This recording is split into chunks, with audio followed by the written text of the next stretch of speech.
မင်္ဂလာပါအဲ့ဒီထဲမှာစာရိုက်ဖို့အတွက်စာမျက်နှာနံပါတ်55ကိုရှင်းပြပေးမယ်เนาะအဲ့တော့စာမျက်နှာ55ကိုကြည့်လိုက်ရင်စာရွက်လေးကအလျားလိုက်စာရွက်လေးကအလျားလိုက်ဖြစ်တာဖြစ်တဲ့အတွက်ဆရာမတို့ကဒီမှာအလျားလိုက်ပုံစံမျိုးကိုပြန်ယူရမယ်အဲ့တော့ page လေးရောက်ထဲက orientation မှာ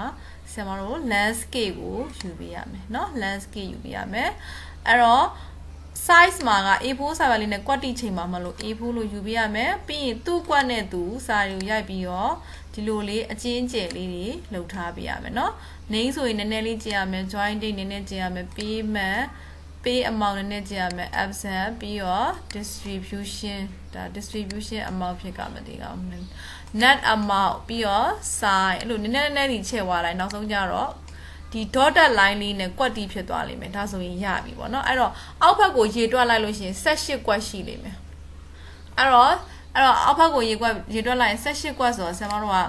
တခါလေကြားလို့ရှိရင်ကိုရေမတွက်ချင်ဘူးဆိုရင်ဒီကနေအပေါင်းမဲလေးပုံအောင်ထောက်ပြီးတော့ဒီကနေ18အထိကို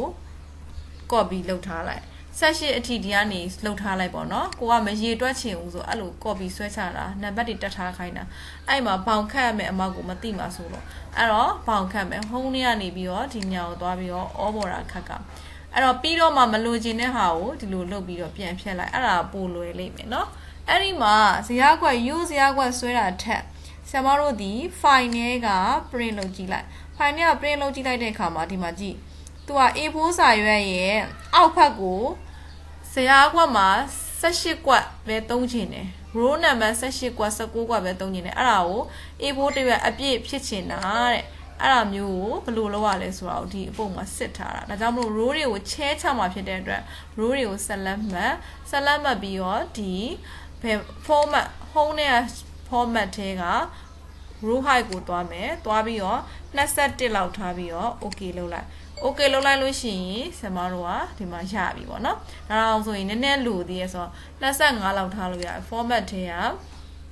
row height မှာ25လောက်ထားပြီပါနော်25လောက်ထားဒါဆိုရင်ကွက်တီပဲအောက်မှာလည်းရိုက်ကအောင်ပဲအောက်မှာ prepay by ဆိုတဲ့ဟာကိုရိုက်ကမယ်အာရ PREPARED ပေါ့နော် PARED အဲ့တော့ prepay by ပေါ့နော် prepaid ပေါ့ prepaid by အဲ့တော့အမှလောက်ရမယ်လုပ်ပြီးလို့ရှိရင်သူကြတော့ dash လေးတွေသို့မဟုတ် dot လေးတွေနဲ့တွားရမယ်သူကြတော့ချုံချက်လုပ်ပြီးသားမလို့တော့ပြီးရင်နောက်တစ်ကွက်ကိုရွှေ့ဒီကွက်မှာနောက်ထပ် chat by အဲ့တော့ chat ဆိုရင် chat by ပေါ့နော် push dot သို့မဟုတ်ဝါလေးနဲ့တွားပြီးအဲ့လိုလေးပဲတစ်ခွက်ထဲမှာအပြီးရိုက်ခဲ့ရုံပဲเนาะပြီးတော့ approve ပါပေါ့เนาะအဲ့တော့ post store လေးနဲ့လူလေးသွားလိုက်ရုံပဲเนาะရပြီဆိုလို့ရှိရင်ဆရာမတို့က file နဲ့က print လုပ်ကြည့်လိုက် file နဲ့က print လုပ်ကြည့်လိုက်တဲ့အခါမှာဆရာမတို့ကဘာတွေတွေ့ရမလဲဆိုရင်တရွက်ထဲမှာကိုလိုချင်တဲ့ဇာတ်ကွက်လေးတွေအပြည့်ဖြစ်သွားပြီဆိုတာတွေ့ရလိမ့်မယ်ဒါစာရွက်ချိန်နဲ့နီးကိုလောက်ခိုင်းထားတာပေါ့เนาะအဲ့တော့ကိုတင်ရမယ့်လူပေါ်မှာမူတည်ပြီးတော့ဒီထိတင်ရမလားမတင်ရအောင်မလားဆိုတာကိုဆုံးဖြတ်ပြီးတော့တင်လို့ရပါတယ်ဒီကတော့ဇာတ်ကွက်အစအနေအဆုံးဆက်လက်မှတ်ပြီးတော့ Martian Center လုပ်ပြီးလို့ရှိရင် Live Computer ဆို Live Computer ပေါ့နော်ကိုယ့်ရဲ့ company name တွေကိုဒီမှာတက်ခိုင်းတဲ့သဘောပါပဲเนาะဒါဆိုရင်ရမယ်လို့ထင်ပါတယ်ပြန်ပြလို့ရတယ် Hello စာမျက်နှာနံပါတ် page 54ပါ page 54မှာဆိုလို့ရှိရင်ဆရာမတို့ကဇာတ်ကွက်နှစ်ခုရှိရယ်เนาะအောက်ကဇာတ်ကွက်လေးကတော့ဆွဲလို့ရမယ်လို့ထင်ပါတယ် number date particular quantity rate amount ဆိုတဲ့အင်္ဂလိပ်ပုံစံလေးကတော့ဆရာမတို့ဆွဲနည်းလေးလည်းပြထားတယ်ဆွဲမဆွဲတက်လည်းဆွဲကြည့်ပေးပါเนาะအဲ့တော့ဆရာမခုပြမှာ page 54ရဲ့ exam မှာမြန်မာဇာတ်ကွက်ကိုဘယ်လိုဆွဲလဲဆိုတာကိုပြောပြပေးမယ်အဲ့တော့ exam မှာမြန်မာဇာတ်ကွက်ရိုက်ချင်ရင်အရေးကြီးပါတယ်တန်းရိုက်လို့မရပါဘူးအဲ့တော့အရင်ဆုံးရိုက်ချင်တဲ့လောက်ဆဲကွက်တွေကိုဆက်လက်မှတ်ပြီးရဲ့အခါမှာ home ထဲမှာရှိတဲ့ဒီနေရာကိုသွားပြီးတော့ကိုကဇော်ကြီးနဲ့ရိုက်ချင်တယ်ဆိုလို့ရှိရင်ဇော်ကြီးပြည်တော်စုနဲ့ရိုက်ချင်တယ်ဆိုပြည်တော်စုရွေးပြီးတော့ enter ခေါက်လိုက်ဒါဇော်ကြီးနဲ့ရိုက်မယ်ပြီးရင် key magic ကိုချိန်ဖို့အတွက် control နဲ့ shift နဲ့ကိုနှိပ်လိုက်ဒါဆိုရင်အခုဆက်လက်မှတ်ထားတဲ့အကွက်တွေအကုန်လုံးမြန်မာဖောက်ရိုက်လို့ရပါပြီအဲ့တော့တနေ့တာအယောင်စရင်เนาะတနေ့တာအယောင်စရင်ပေါ့ဒီမှာရိုက်လိုက်အဲ့တော့ဆရာမကတော့မြန်မာ style ပြန်တော့တိတ်မရဘူးအဲ့တော့ sing စာလုံးเนาะ sing ရိုက်ကမယ်အဲ့တော့ sing ရိုက်ပြီးလို့ရှိရင်ဆရာမတို့ကအမျိုးအစားပေါ့เนาะအဲ့တော့အဲ့ဒါတွေရိုက်ပြီးွားရင်သူကွက်နဲ့သူရိုက်ပြီးတဲ့ခါမှာဒီလို ဘောင်ခတ်ကမယ်เนาะဒီစေအောက်မှာ1နဲ့2နဲ့ရိုက်ကမယ်ဆို1နဲ့2နဲ့ရိုက်1နဲ့2နဲ့ကိုဆက်လက်မှတ်ပြီးတော့အပေါင်းမဲလေးပေါ်အောင်ထောက်ပြီးတော့ copy ဆွဲအဲ့အကြောင်းကိုလည်းပြောထားပြီးသားဖြစ်တဲ့အတွက်ဒီစရာကွက်ကမြန်မာဖောက်ချိန်နိုင်ရပြီဆိုကိုယ့်အကိုရိုက်တတ်ပါတယ်เนาะဒီဘက်မှာဆက်လက်မှတ်အားလုံးရိုက်ချာရှိရပြီးပြီဆိုဆက်လက်မှတ်ပြီးတော့အောပေါ်တာခတ်ရပါမယ်ခတ်ပြီးတော့အောက်ကဒီတကွက်ကိုကလစ်ပွားလို့ရှိရင်ဆင်မတော့ဒီကိုသွားပြီးတော့အောပေါ်တာတခွက်တည်းကိုအောပေါ်တာခတ်ပေးပါเนาะအဲ့တော့ဒီမှာမိုးပေါ်တာတော့မှာမဟုတ်ဘူးဆင်မတော့အောပေါ်တာဆိုတာရှိအဲ့ဒါလေးသုံးပြရမှာเนาะစာရိုက်နေလို့ရှိရင်အရန်ဖိုင်ရရှည်ဝါမှာဆိုလို့ဆင်မစာမရိုက်ပြတော့ဘူးเนาะကိုယ့်အကိုရိုက်ပေးပါအဲ့တော့ဒီမှာဒါအိတ်ဆဲမှာလဲရိုက်လို့ရတယ်လို့ Microsoft Word မှာလဲမြန်မာတီးပဲရိုက်လို့ရတယ်အဲ့တော့ Microsoft Word မှာရိုက်လို့ရတဲ့နည်းကိုပြမှာဖြစ်တဲ့အတွက် Microsoft Word ကိုဖွင့်လိုက်တယ်ဖွင့်ပြီးတော့ blank document ဆိုတာယူလိုက်တယ်ယူပြီးလို့ရှိရင်ဆင်မတို့က Microsoft Word မှာဆိုရင်ကြတော့သူက font အရင်ဆုံးချိန်ရတယ်အဲ့တော့ဇော်ကြီးနဲ့ရိုက်မယ်ဆိုရင်ခုနဆင်မပြောတဲ့ဇော်ကြီးကိုရှာပြီးတော့ control C ကိုနှိပ်ပြီးတခါတည်းချိန်ခဲ့ပြီးသွားလို့ရှိရင်တနေ့တာအယောင်စင်းရင်းကိုရိုက်ကမယ်နော်ခုနချိန်ပြီးသားဆိုတော့ပြန်ချိန်ပြီးတော့ဒီမှာတနေ့တာအယောင်စင်းရင်းကိုရိုက်ပြီးတော့ enter ခောက်ပြီးမှအဲ့ဒီအခုကြာလာတဲ့နေရာကနေတေဘယ်စဆွဲမယ်လို့ပြောလိုက်တာအဲ့တော့ဒီကာစာရှိနေတဲ့နေရာနေတေဘယ်ဆွဲမှာဖြစ်တဲ့ဒီနေရာထိရအောင်ကာစာကိုထားခဲ့ပြီးတော့ insert ထဲကတေဘယ်ထဲက insert တေဘယ်ဟုတ်ပြီအဲ့ဒီ insert တေဘယ်ထဲမှာ column ဘယ်နှခုလဲဆိုရည်တွက်လိုက်မယ်เนาะ column ဆိုတော့ဆင်ကနေစရည်ရမယ်1 2 3 4 5စုစုပေါင်းထိ column 5ခု row ကကြတော့ဆင်အဲ့အောက်ကနေ1ကနေ9စင်နဲ့ဆို10ဟိုးအောက်မှာတကွက်ပါတယ်ထည့်ဆွဲလို့ရတယ်လို့ခြံထားခဲ့လို့ရတယ်အခုခြံထားခဲ့လိုက်မယ်เนาะ1ကနေ9ထိက9ကွက်စင်နဲ့ပေါင်းတော့10ဆိုတော့ဒီနေရာမှာ row 10ပေါ့เนาะအဲ့တော့ row 10ဒီမှာလောက်ရပါမယ်ပြီးရင် okay လုပ်လိုက်ဒါဆိုရင်ဇာတ်ကွက်လေးပြီးရင်ဒီထဲမှာစာရိုက်သမျှပြန်ပြီးတော့ control sheet ပြန်ချိန်เนาะချိန်ပြီးတော့ရိုက်ပါအဲ့တော့ကျွန်တော်အဲ့လိုရိုက်သွားပြီเนาะမြန်မာဖောက်နေရိုက်သွားပြီးအောက်ကတကွက်လေးကိုဆွဲမယ်ဆိုလို့ရှိရင်တော့ဆရာမတို့ကဒီ insert ထဲကဒီ table တွေက draw table လေးကိုသိစေချင်တာတကယ်တော့အဲ draw table လေးနဲ့ဆွဲလို့ရတယ်ဆိုတာသိစေချင်တာဖြစ်တဲ့အတွက် draw table လေးကိုယူပါခဲတံပုံလေးပေါ်ပြီးဆိုရင်ဒီလိုလေး white ပြီးတော့ဖိဆွဲလိုက်အားရပါရဖိဆွဲပြီးတော့လွှတ်လိုက်ပြီးရင်ကားစာကိုဒီမှာကလစ်ပြီးတော့သူရိုက်ခိုင်းတဲ့စာကိုရိုက်လိုက်ရုံပဲဒါဆိုရင်ရမယ်เนาะအဲ့တော့ကိုတင်ရမယ်ကလေးပေါ်မူတည်ပြီးတော့ table ကတေချာလေးရှင်းပြပေးပါဆရာမတို့ပထမထုတ်ခဲ့တဲ့ office စာအုပ်မှာဆိုလဲ table အကြောင်းကိုတေချာရှင်းပြထားတာရှိတယ်အဲ့တော့ဒီမှာကလည်းဆရာမတို့ကရှင်းပြထားတဲ့ file တွေရှိပါတယ်ဒါကမြန်မာ table ဆွဲခြင်းအင်္ဂလိပ် table ဆွဲခြင်းကိုပြသွားတာပါအားလုံးပဲဆင်ပြေပါစေမသိရင်ပြန်ပြီးလို့ရတယ်เนาะမင်္ဂလာပါเนาะဒီနေ့ကဆရာမတို့ကအိတ်ဆဲเนาะအပန်းအိတ်ဆဲတက်မဲ့လူကတော့ဆရာမတို့ရိုးအိတ်ဆဲကတော့ရပြီးသားဖြစ်မှာပါဒါပေမဲ့လည်းတစ်ခေါက်ပြန်ရှင်းပြပေးပါမယ်ဒီ file နေရာဆရာမတို့ကလုံးဝ share လို့မရပါဘူးเนาะဘာလို့လဲဆိုတော့ကိုယ်လည်းတင်တဲ့ကြည့်ပေးပြီးတော့တတ်ထားတာမလို့ပါတယောက်နဲ့တယောက်နဲ့လေးစားသောအနေဖြင့်Facebook မှာ share ခြင်းเนาะဒီမလုပ်ရပါဘူး